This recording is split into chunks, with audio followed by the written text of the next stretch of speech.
2024年11月22日、御坂黒岳に登ってきました。三ツ峠入口をスタートし、黒岳山頂を経て、展望台に至るまでの様子をお送りします。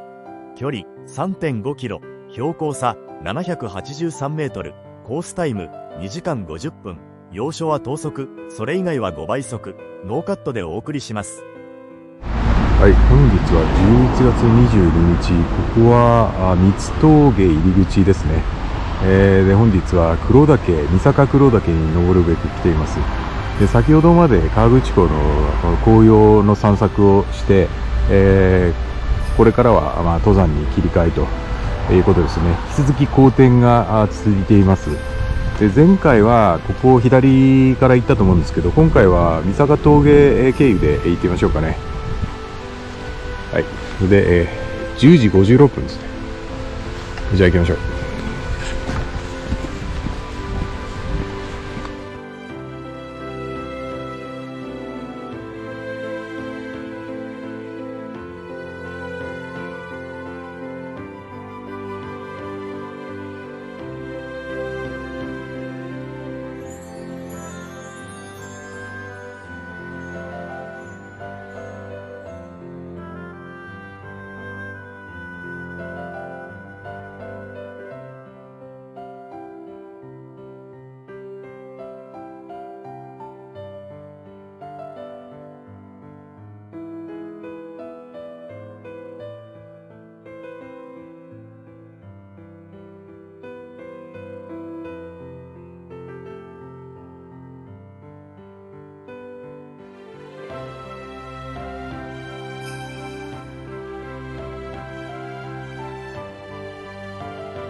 はい、黒岳到着、12時5分ですね。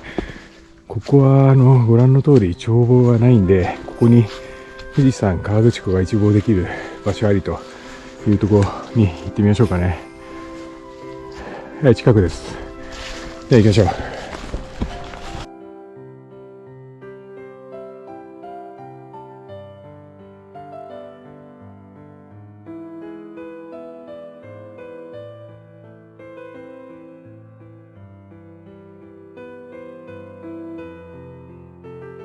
ここが展望地ですね。富士山は頭しか見えてませんね。さっきまで全部見えてたんですけど。まあでもこんなもんでしょう。南アルプスも、ちょっと、雲かな、今日は。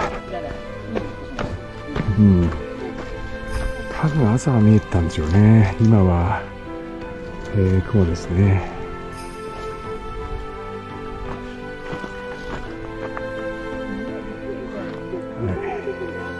こっちはあんまり視界がないって感じですね。はい。今日はやっぱ、暖かすぎたんでね、雲湧くの早かったですね。もうちょっと冷えてれば、まだね、もっといい富士山見えたかもしれませんけど。はい。それではお疲れ様でした。以上で動画は終了です。ご覧いただきありがとうございました。